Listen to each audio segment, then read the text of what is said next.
Lanjut, saya akan menjelaskan materi tentang bioakustik. Bioakustik berasal dari kata bio yang berarti hayat atau hidup, dan akustika yaitu kajian bunyi dan getaran. Bioakustik merupakan ilmu yang mempelajari tentang proses penerimaan pendengaran yang dihasilkan oleh makhluk hidup. Ruspidara memaparkan bahwasanya bioakustik adalah bidang ilmu yang mempelajari karakteristik suara, fisiologi suara, organ suara, fungsi suara, analisis suara, hingga manfaat suara bagi makhluk hidup. Bioakustik membahas bunyi yang berhubungan dengan makhluk hidup, terutama manusia.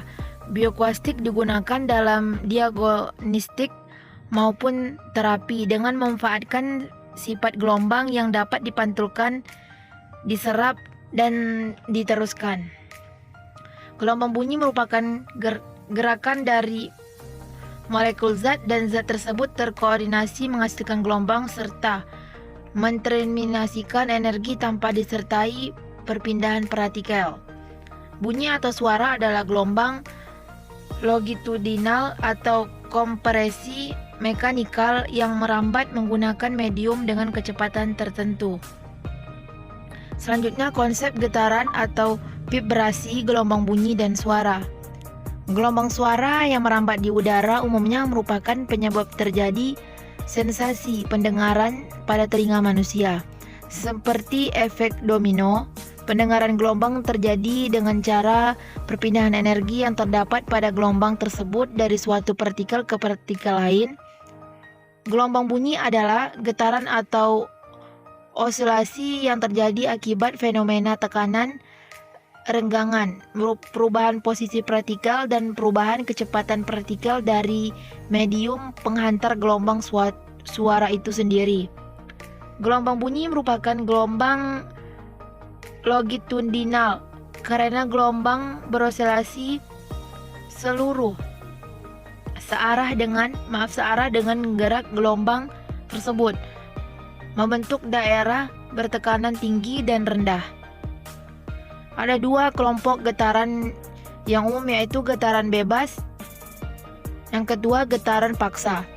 Vibrasi atau getaran mempunyai 3 parameter yang dapat dijadikan sebagai tolak ukur, yaitu amplitudo, frekuensi, dan fase vibrasi. Selanjutnya, menjelaskan kecepatan bunyi dari berbagai medium. Bunyi atau suara adalah kompresi mekanikal atau gelombang longitudinal yang merambat melalui medium atau zat. Perantara ini dapat berupa zat cair, padat, gas. Jadi gelombang bunyi dapat merambat misalnya di dalam air, batu bara, atau udara.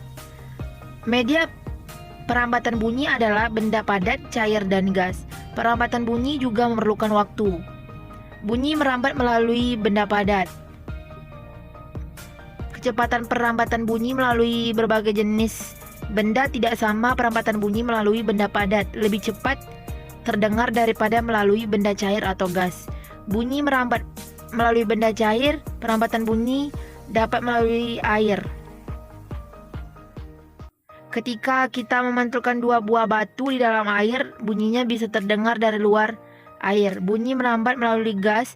Salah satu benda gas adalah udara. Bunyi dapat melalui udara seperti bunyi guntur yang sering kita dengar pada saat hujan. Selanjutnya, menjelaskan konsep gelombang bunyi yang mempengaruhi proses mendengar pada makhluk hidup atau manusia. Ultrasonik yang pertama yaitu audiosonik. Audiosonik merupakan gelombang bunyi dengan frekuensi getaran di antara 20 Hz sampai dengan 2000 Hz. Tak seperti infrasonik, gelombang sonik dapat didengar oleh telinga manusia.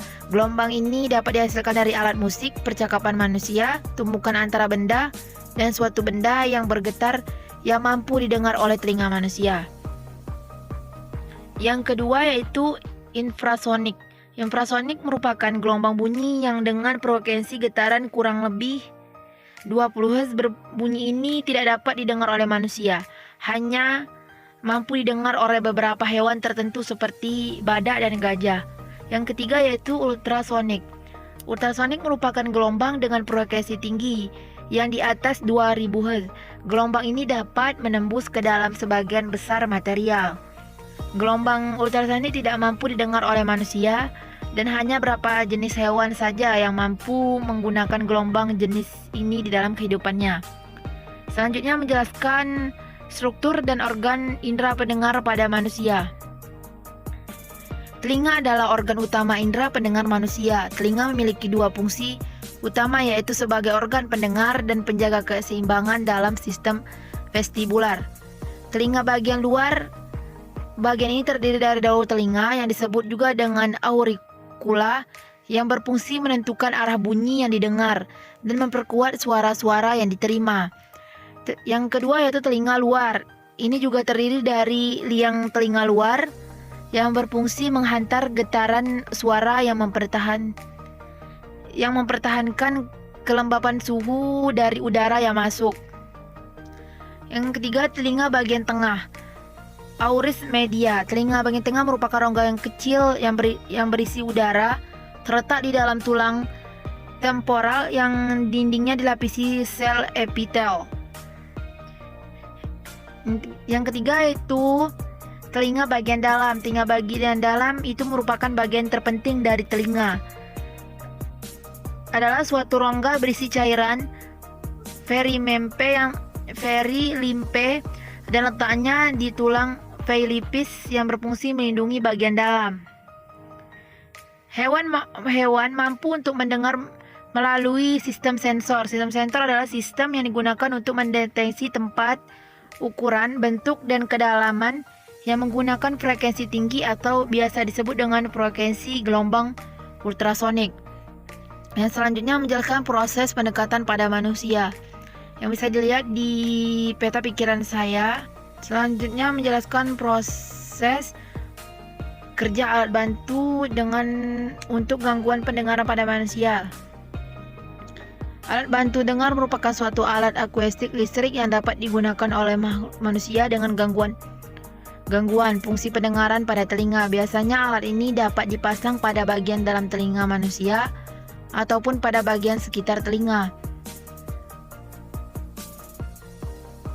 Alat bantu dengar tersebut dibuat untuk memperkuat rangsangan bagian sel-sel sensorik telinga bagian dalam yang rusak terhadap rangsangan suara dan bunyi-bunyi di luar. Contoh alat pendengarnya itu digital sunting, analog konversi sunting, analog yang dapat diprogram sunting. Selanjutnya menjelaskan fungsi telinga dalam menjaga keseimbangan tubuh makhluk hidup. Telinga juga berperan dalam menjaga keseimbangan tubuh yang terdiri dari dua komponen, diantaranya keseimbangan statis, yang mana yaitu keseimbangan statis berarti kemampuan tubuh untuk menjaga keseimbangan pada posisi tetap atau berdiri. Yang kedua, keseimbangan dinamis. Keseimbangan dinamis itu kemampuan untuk mempertahankan keseimbangan ketika bergerak. Menjelaskan sistem sonar atau lokorasi pada lumba-lumba, gajah, dan kelelawar. Bisa dilihat di gambar ini.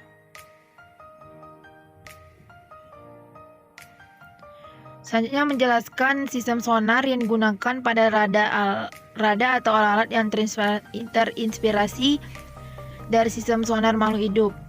Sonar merupakan sistem yang menggunakan gelombang suara bawah air yang dipancarkan dan dipantulkan untuk mendeteksi dan menetapkan lokasi objek di bawah laut atau untuk mengukur jarak bawah laut.